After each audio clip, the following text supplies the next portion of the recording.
چلو سیکھیں قرآن، کیسا ہے اجر سنا، ایک نیکی ایسی ملے اس کے جو برابر ہے۔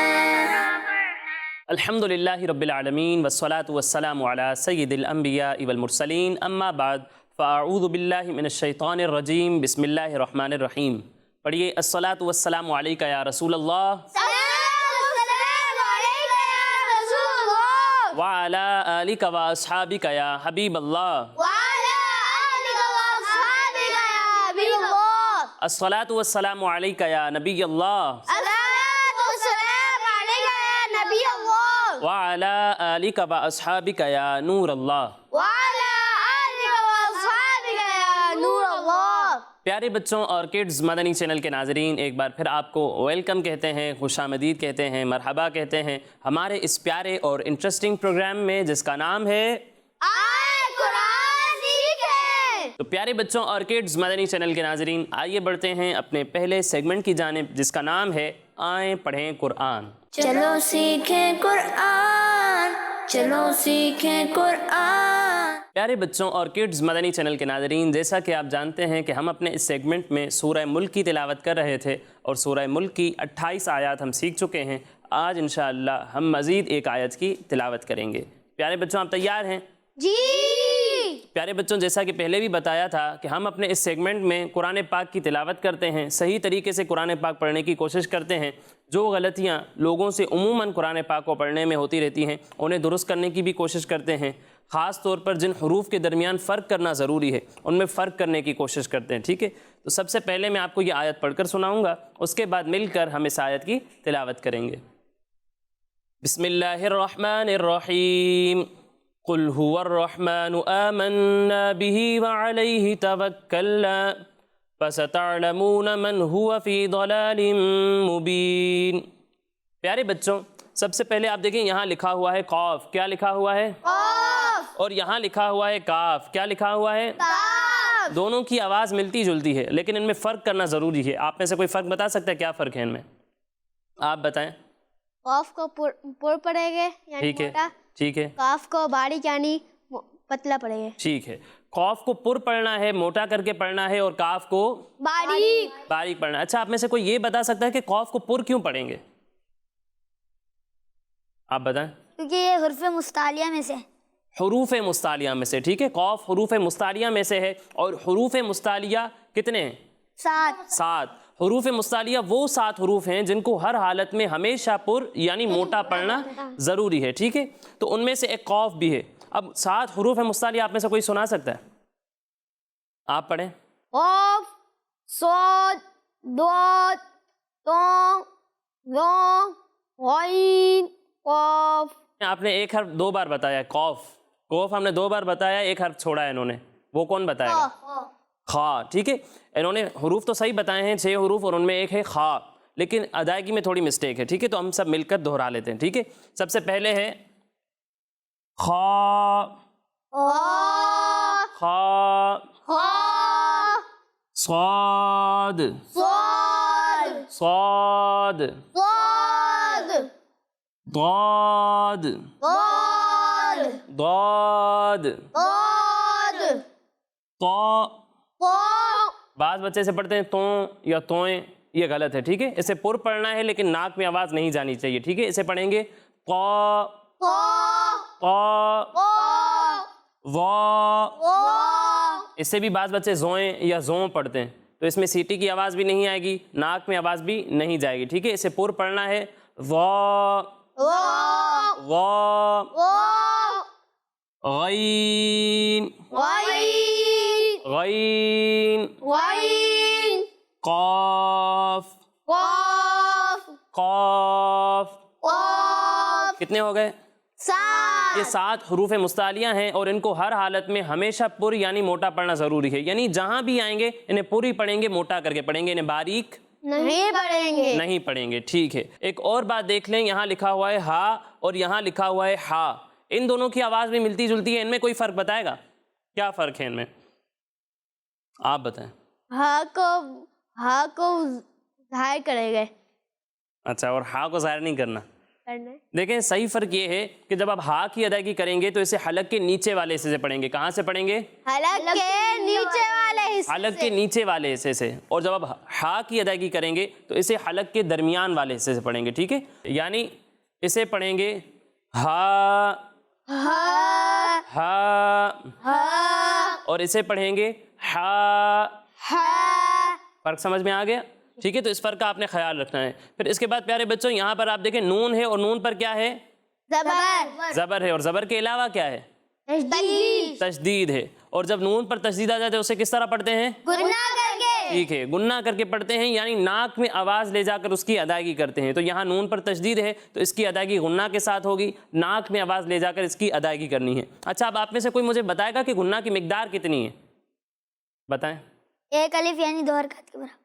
ایک الف کے برابر ہے. کتنی ہے؟ ایک الف کے برابر. ایک الف کے برابر ہے, یعنی جہاں آپ گننا کریں گے وہاں آپ ناک میں آواز ایک الف کی مقدار تک ٹھہرائیں گے. ٹھیک ہے, ایک الف کی مقدار تک آپ نے گننا کرنا ہے, ناک میں آواز لے جانی ہے. پھر اس کے بعد پیارے بچوں یہاں پر آپ دیکھیں لکھا ہوا ہے عین اور ایک حرف حمزہ. ٹھیک ہے, ان دونوں میں بھی فرق ہے. وہ فرق کون بتائے گا؟ بتائیں. حمزہ حلق کے نیچے والے حصے سے ادا ہوتا ہے. ٹھیک ہے, اور عین حلق کے درمیان والے حصے. صحیح بتایا انہوں نے. جو فرق ہا اور ہا کے درمیان ہے وہی حمزہ اور عین کے درمیان بھی ہے. ایک حرف ہا اور ایک حرف ہا, ان کا فرق میں نے آپ کو بتایا تھا ابھی. اور ایک حرف حمزہ, دوسرا حرف عین. ٹھیک ہے, جب آپ ہا اور حمزہ کی ادائیگی کریں گے تو ان دونوں کو حلق کے نیچے والے حصے سے پڑھیں گے, اور جب آپ ہا اور عین کی ادائیگی کریں گے تو ان دونوں کو حلق کے درمیان والے حصے سے ادا کریں گے. یعنی اسے پڑھیں گے حمزہ زبر آ, حمزہ زبر آ, حمزہ زبر آ, حمزہ زبر آ, اور جھٹکا نہیں دینا. ٹھیک ہے, حمزہ زبر آ, حمزہ. یہ غلط ہے, ایسے نہیں پڑھنا, جھٹکا نہیں دینا. اسے پڑھیں گے حمزہ زبر آ, حمزہ زبر آ, اور اسے پڑھیں گے عین زبر آ. عین زبر آ. فرق سمجھ میں آیا؟ ٹھیک ہے, تو اس فرق کے لیے بھی آپ کو پریکٹس کرنی پڑے گی, تکرار کے ساتھ پڑھنا پڑے گا, تبھی جا کر جو ہے یہ فرق ٹھیک ہوگا. ایسے ہی ٹھیک نہیں ہو جائے گا. فرق واضح کرنا ہے تو اس کے لیے آپ کو پریکٹس کرنی پڑے گی. ٹھیک ہے, پھر اس کے بعد پیارے بچوں یہاں پر آپ دیکھیں نون ساکن ہے. کیا ہے؟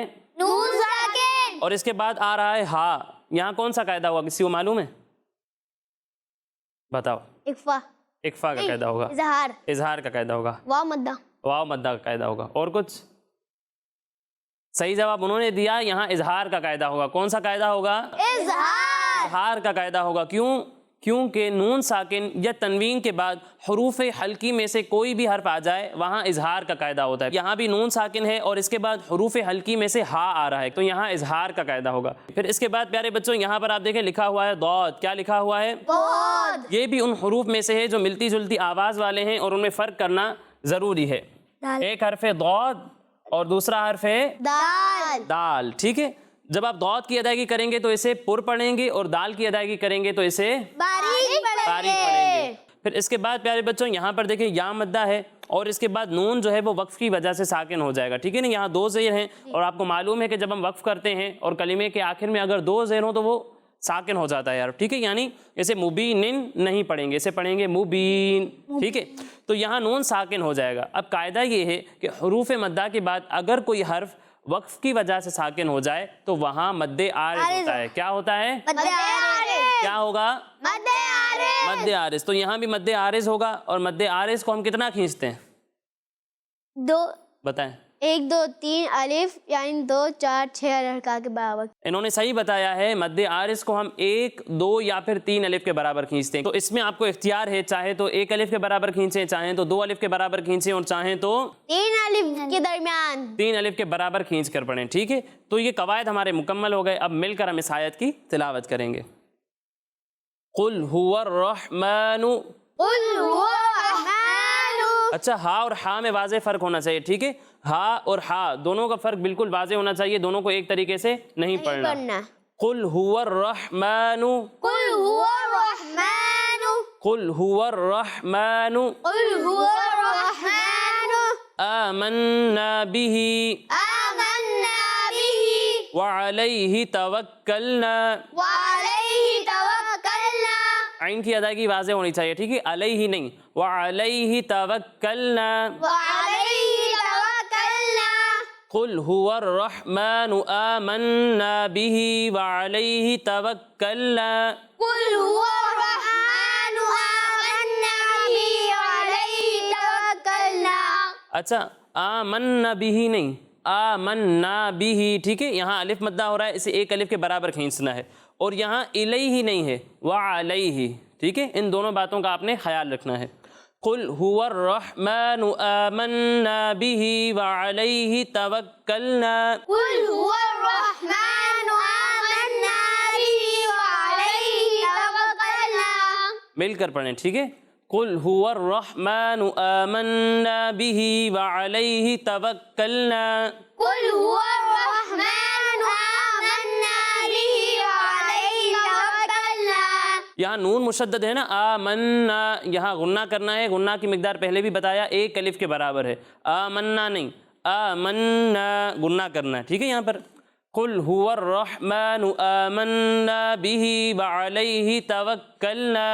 قل هو الرحمن آمنا به وعليه توكلنا اب کوئی آیت کا یہ حصہ سنائے گا؟ آپ پڑھیں۔ قل هو الرحمن آمنا به وعليه توكلنا ابھی بھی کافی غلطیاں ہیں، ان کو ٹھیک کرنے کی ضرورت ہے، ٹھیک ہے، ہا اور ہا میں واضح فرق ہونا چاہیے، جن حروف میں فرق کرنا ضروری ہے ان میں واضح فرق محسوس ہو، ٹھیک ہے، جیسا کہ آپ نے یہاں ہا اور ہا کے درمیان فرق نہیں کیا، یہ فرق بالکل واضح ہونا چاہیے۔ اور دوسری بات یہ کہ یہاں پہلے بھی بتایا تھا کہ یہاں الف مدہ ہو رہا ہے تو اسے ایک الف کے برابر کھینچنا ہے، آمنا، ٹھیک ہے، آمنا نہیں پڑھنا، ایک بار پڑھیں، آمنا، آمنا آمنا، آمنا جی، اور یہاں اسے بی ہی نہیں پڑھنا، اسے پڑھیں گے بی ہی، به بی ہی، به جی، وعلیہ، وعليه وعلیہ، وعليه جی۔ تو چھوٹی چھوٹی غلطیاں ہیں، پریکٹس کرنی پڑے گی آپ کو، تکرار کے ساتھ پڑھتے رہیں گے تو انشاءاللہ یہ جو چھوٹی چھوٹی غلطیاں ہیں وہ بھی ٹھیک ہو جائیں گی، لیکن کیا ہے، پریکٹس ضروری ہے۔ اگلا حصہ پڑھتے ہیں، فَسَتَعْلَمُونَ، فستعلمون فَسَتَعْلَمُونَ فستعلمون من هو، من هو من هو من هو فی ضلال مبین۔ في ضلال مبين ضاد کو پر پڑھنا ہے، باریک نہیں پڑھنا، ٹھیک ہے، دلالم نہیں، فی ضلال مبین۔ في ضلال مبين اچھا، بعض بچے ضاد کو باریک پڑھ رہے ہیں، دلالم، اور بعض بچے ضاد کو تو پر پڑھ رہے ہیں لیکن اس کے ساتھ لام کو بھی پر پڑھ رہے ہیں، ضلالم، ایسے نہیں پڑھنا، ٹھیک ہے، ضاد کو پر پڑھنا ہے، لام کو باریک پڑھنا ہے، ٹھیک ہے، فی ضلال مبین۔ في ضلال مبين فَسَتَعْلَمُونَ مَنْ هُوَ فِي ضَلَالٍ مُبِينٍ۔ فستعلمون من هو في ضلال مبين فَسَتَعْلَمُونَ مَنْ هُوَ فِي ضَلَالٍ مُبِينٍ۔ فستعلمون من هو في ضلال مبين اچھا، یہاں میں نے پہلے ہی بتایا تھا کہ غنہ کرنا ہے، اور غنہ کی مقدار ایک الف کے برابر ہے، وہ مقدار آپ پوری نہیں کر رہے، ٹھیک ہے، غنہ کی مقدار آپ نے پوری کرنی ہے، فی ضلال مبین۔ في ضلال مبين فَسَتَعْلَمُونَ مَنْ هُوَ فِي ضَلَالٍ مُبِينٍ۔ فستعلمون من هو في ضلال مبين اب آیت کا اتنا حصہ کون سنائے گا؟ پڑھیں۔ فستعلمون من هو في ضلال مبين تو اسی کے ساتھ پیارے بچوں ہمارے اس سیگمنٹ کا وقت مکمل ہوا، اب بڑھتے ہیں اپنے اگلے سیگمنٹ کی جانب جس کا نام ہے قرآن میں ذکر ہے چلو سیکھیں قرآن، چلو سیکھیں قرآن۔ تو پیارے بچوں، آج میں آپ کو جس بارے میں بتانے والا ہوں وہ ہے ہمارے پیارے آقا صلی اللہ علیہ وسلم کی پیاری زندگی، کہ ہم اپنے پیارے آقا صلی اللہ علیہ وسلم کی زندگی کو کس طرح فالو کر سکتے ہیں، ہمارے اللہ پاک نے اس متعلق کیا فرمایا ہے، ہمارے صحابہ کرام رضی اللہ تعالی عنہم اجمعین کس طرح حضور علیہ الصلوۃ والسلام کی سنتوں پر عمل کرتے تھے اور سنت کہتے کسے ہیں، یہ ساری باتیں میں آج آپ کو بتانے والا ہوں، ٹھیک ہے، تو آپ نے توجہ کے ساتھ بیٹھنا ہے، ٹھیک ہے۔ پیارے بچوں، اللہ پاک قرآن پاک میں ارشاد فرماتا ہے لَقَدْ كَانَ لَكُمْ فِي رَسُولِ اللَّهِ أُسْوَةٌ حَسَنَةٌ، ترجمہ کنز العرفان، بے شک تمہارے لیے اللہ کے رسول میں بہترین نمونہ موجود ہے۔ اس آیت کا خلاصہ یہ ہے کہ ہمارے پیارے آقا صلی اللہ علیہ وسلم کی زندگی ہمارے لیے بہترین نمونہ ہے کہ اس پر عمل کرنے میں ہی جو ہے وہ ہمارے لیے کامیابی اور کامرانی چھپی ہوئی ہے۔ اسی پر عمل کر کے جو ہے وہ ہم دنیا کی جو ہے وہ ہر اچھی سے اچھی چیز کو اچھے طریقے میں کر سکتے ہیں، ٹھیک ہے۔ تو پیارے بچوں، اگر ہم پیارے آقا صلی اللہ علیہ وسلم کی مبارک زندگی کو فالو کریں گے، آپ علیہ الصلاۃ والسلام کی سنت پر عمل کریں گے، ہر کام سنت کے مطابق کرنے کی کوشش کریں گے، تو انشاءاللہ ہمیں ثواب بھی ملے گا اور اللہ پاک بھی ہم سے راضی ہو جائے گا، ٹھیک ہے۔ عمل کریں گے نا انشاءاللہ۔ انشاءاللہ عز و جل۔ اب رہی بات یہ کہ سنت کہتے کیسے ہیں، تو سنت پیارے بچوں ہمارے پیارے آقا صلی اللہ علیہ وسلم کی پیاری پیاری اداؤں کو کہتے ہیں کہ حضور صلی اللہ علیہ وسلم کھانا کس طرح تناول فرماتے تھے، حضور علیہ الصلاۃ والسلام کے سونے کا انداز کیا ہوتا تھا، حضور علیہ الصلاۃ والسلام کا گفتگو کرنے کا انداز کیا ہوتا تھا، اسی طرح ہر کام کو حضور علیہ الصلاۃ والسلام نے کس طریقے سے کیا، وہ طریقہ سنت کہلاتا ہے، ٹھیک ہے۔ اور جو ہمارے پیارے آقا صلی اللہ علیہ وسلم کی پیارے بچوں سنت سے محبت کرتے ہیں، ان کے بارے میں ہمارے پیارے اور آخری نبی صلی اللہ علیہ وسلم فرماتے ہیں، جس نے میری سنت سے محبت کی اس نے مجھ سے محبت کی۔ کس سے محبت کی؟ مجھ سے محبت کی۔ اور جس نے مجھ سے محبت کی وہ جنت میں میرے ساتھ ہوگا۔ پیارے بچوں، ہمیں بھی چاہیے کہ ہمارا ہر کام حضور صلی اللہ علیہ وسلم کی سنت کے مطابق ہو۔ کھانا کھا رہے ہیں تو سنت کے مطابق، پانی پی رہے ہیں تو سنت کے مطابق، کسی سے بات کر رہے ہیں تو سنت کے مطابق، ٹھیک ہے۔ ہر کام جو ہے وہ ہمیں سنت کے مطابق کرنا چاہیے۔ پیارے بچوں، اب آئیے یہ سنتے ہیں کہ ہمارے پیارے آقا صلی اللہ علیہ وسلم کے پیارے پیارے صحابہ کرام رضی اللہ تعالی عنہم اجمعین حضور علیہ الصلاۃ والسلام کی سنت پر کس طرح عمل کرتے تھے، ان کا کیا معمول تھا۔ پیارے بچوں، صحابہ کرام رضی اللہ تعالی عنہم اجمعین پیارے آقا صلی اللہ علیہ وسلم کی ہر ادا کو اپنانے کی کوشش کیا کرتے تھے۔ اسلام کے تیسرے خلیفہ حضرت عثمان غنی رضی اللہ تعالی عنہ نے ایک بار پانی منگوایا۔ کیا منگوایا؟ پانی منگوایا، وضو کیا اور مسکرانے لگے۔ کیا کرنے لگے؟ مسکرانے لگے۔ پھر ساتھیوں سے فرمایا، مجھ سے پوچھو گے نہیں کہ میں کیوں مسکرایا؟ تو ساتھیوں نے عرض کی کہ آپ کس وجہ سے مسکرائے؟ تو فرمایا کہ ایک بار حضور صلی اللہ علیہ وسلم نے بھی اس جگہ کے قریب وضو فرمایا تھا اور فارغ ہونے کے بعد مسکرائے تھے، تو میں نے بھی انہی کی سنت کو ادا کیا ہے، اسی لیے میں مسکرا رہا ہوں۔ ٹھیک ہے، تو یہ صحابہ کرام کا طریقہ تھا کہ چھوٹی سی چھوٹی بات کو بھی فالو کرنے کی کوشش کیا کرتے تھے۔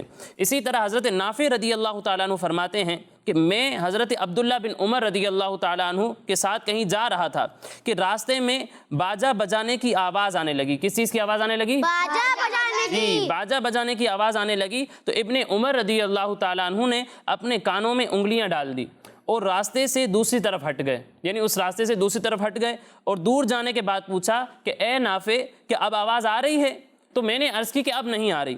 تو آپ نے کانوں سے انگلیاں نکالیں اور ارشاد فرمایا کہ ایک بار میں حضور صلی اللہ علیہ وسلم کے ساتھ کہیں جا رہا تھا تو سرکار صلی اللہ علیہ وسلم نے بانسری کی آواز سنی۔ کس کی آواز سنی؟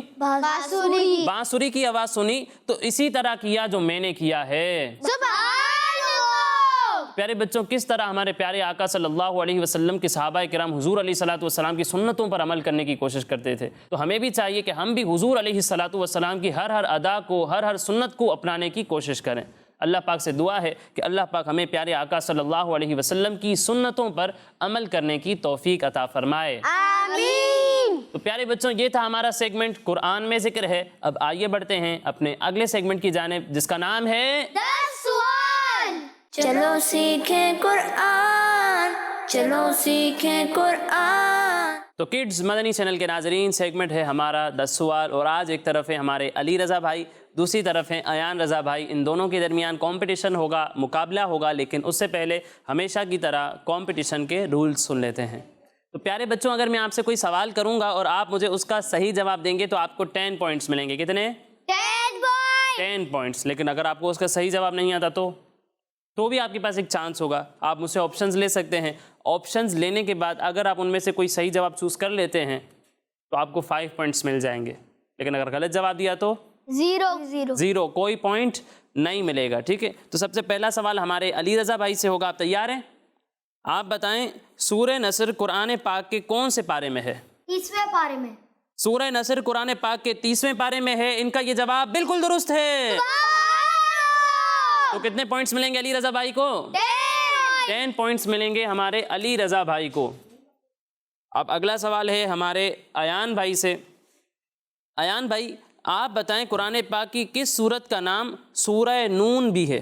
آپشنز. آپشنز: سورہ ملک، سورہ قلم یا پھر سورہ نبا. سورہ نبا. سورہ نبا کو یہ کہہ رہے ہیں کہ سورہ نون بھی کہتے ہیں. کیا لگتا ہے صحیح جواب ہے ان کا؟ نہیں. پھر صحیح جواب کیا ہے؟ قلم. قلم. یہ کہہ رہے ہیں سورہ قلم، یہ کہہ رہے ہیں سورہ نبا. اس کا صحیح جواب ہے سورہ قلم. اس سوال میں ہمارے ایان بھائی کو کوئی پوائنٹ نہیں ملے گا. سورہ نون سورہ قلم کو کہتے ہیں. ٹھیک ہے. اب اگلا سوال ہے ہمارے علی رضا بھائی سے. علی رضا بھائی آپ بتائیں قرآن پاک کی وہ کون سی سورت ہے جس کے نام کی جنت میں نہر بھی ہے؟ آپشنز. آپ کو بھی آپشنز دے دوں. سورہ کوثر، سورہ ناس یا پھر سورہ عصر. سورہ کوثر. یہ کہہ رہے ہیں سورہ کوثر. کیا لگتا ہے؟ صحیح. صحیح ہے. صحیح. قرآن پاک کی کس سورت کے نام کی جنت میں نہر بھی موجود ہے؟ یہ سوال تھا اور یہ کہہ رہے ہیں سورہ کوثر. ان کا یہ جواب بالکل درست ہے. تو کتنے پوائنٹس ملیں گے؟ 5 پوائنٹس ملیں گے ہمارے علی رضا بھائی کو، کیونکہ انہوں نے آپشنز لیے ہیں لیکن جواب بالکل درست دیا ہے. ٹھیک ہے. اب اگلا سوال ہے ہمارے ایان بھائی سے. ایان بھائی آپ بتائیں، بڑا ہی آسان سوال ہے آپ سے. لن تنالوا سے قرآن پاک کا کون سا پارہ شروع ہوتا ہے؟ پارہ نمبر 4.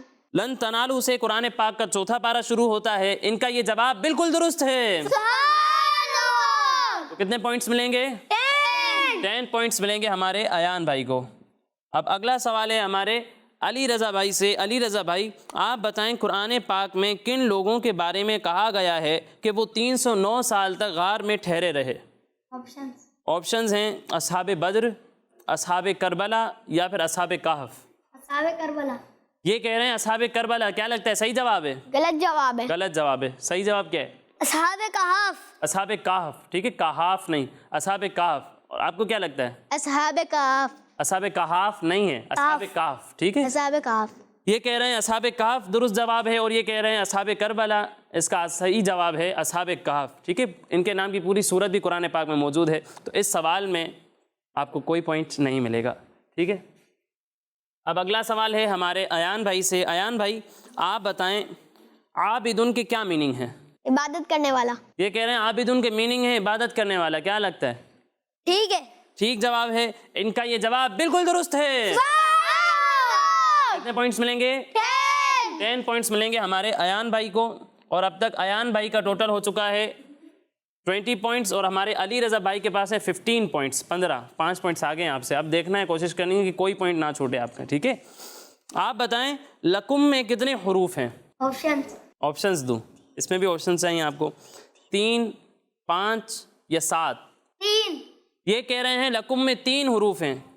ان کا یہ جواب بالکل درست ہے. سبحان اللہ. اس سوال میں ہمارے علی رضا بھائی کو ملتے ہیں 5 پوائنٹس، کیونکہ اس سوال میں بھی انہوں نے آپشنز لیے ہیں لیکن جواب درست دے دیا ہے. اب اگلا سوال ہے ہمارے ایان بھائی سے. ایان بھائی قرآن پاک کی کس صورت میں اللہ پاک نے زیتون نامی مبارک درخت کی قسم ذکر فرمائی ہے؟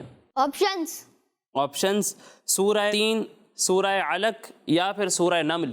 سورہ 3. ان کا یہ جواب بالکل درست ہے. سبحان اللہ. اس سوال میں ہمارے ایان بھائی کو ملے ہیں 5 پوائنٹس، اور ابھی بھی جو ہے وہ ہمارے ایان بھائی 5 پوائنٹس آگے ہیں ہمارے علی رضا بھائی سے. علی رضا بھائی آپ قرآن پاک کی اس سورت کا نام بتائیں جس کی تلاوت کرنے پر 10 قرآن پاک پڑھنے کا ثواب ملتا ہے. آپشنز. سورہ یوسف، سورہ نور یا پھر سورہ یاسین. سورہ یاسین. سورہ یاسین کی تلاوت کرنے پر 10 قرآن پاک پڑھنے کا ثواب ملتا ہے. ان کا یہ جواب بالکل درست ہے. پھر بھی آپ کو 5 پوائنٹس ملیں گے کیونکہ آپ نے آپشنز لیے ہیں. اور اسی کے ساتھ ہمارے علی رضا بھائی کا ٹوٹل ہے 25 پوائنٹس، اور ہمارے ایان بھائی کو ابھی ہی 25 پوائنٹس مل چکے ہیں. اب دیکھتے ہیں ایان بھائی جو ہے وہ مزید کوئی پوائنٹس لے کر آگے نکلتے ہیں یا دونوں میں مقابلہ جو ہے وہ برابر ہو جاتا ہے. جی ایان بھائی آپ بتائیں سورہ مزمل کون سے پارے میں ہے؟ 29ویں پارے میں ہے. یہ کہہ رہے ہیں سورہ مزمل 29ویں پارے میں ہے. ان کا یہ جواب بالکل درست ہے. اسی کے ساتھ ہمارے ایان بھائی کو ملتے ہیں 10 پوائنٹس، اور ان کا ٹوٹل ہوتا ہے 35 پوائنٹس. تو ونر کون ہے؟ ایان بھائی آج کے ہمارے ونر ہیں. لیکن اللہ پاک ہم سب کو قرآن پاک کی برکتیں عطا فرمائے. سب کو قرآن پاک کو سمجھ کر اس پر عمل کرنے کی توفیق عطا فرمائے. آمین.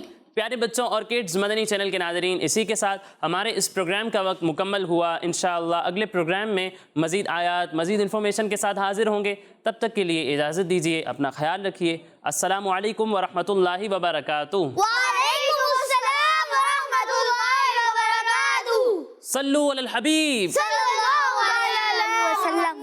صلی اللہ علیہ وسلم۔ چلو سیکھیں قرآن، کیسا ہے اجر سنا، ایک نیکی ایسی ملے اس کے جو برابر ہے۔ بچوں کا مدنی چینل آ گیا، بچوں کا آ گیا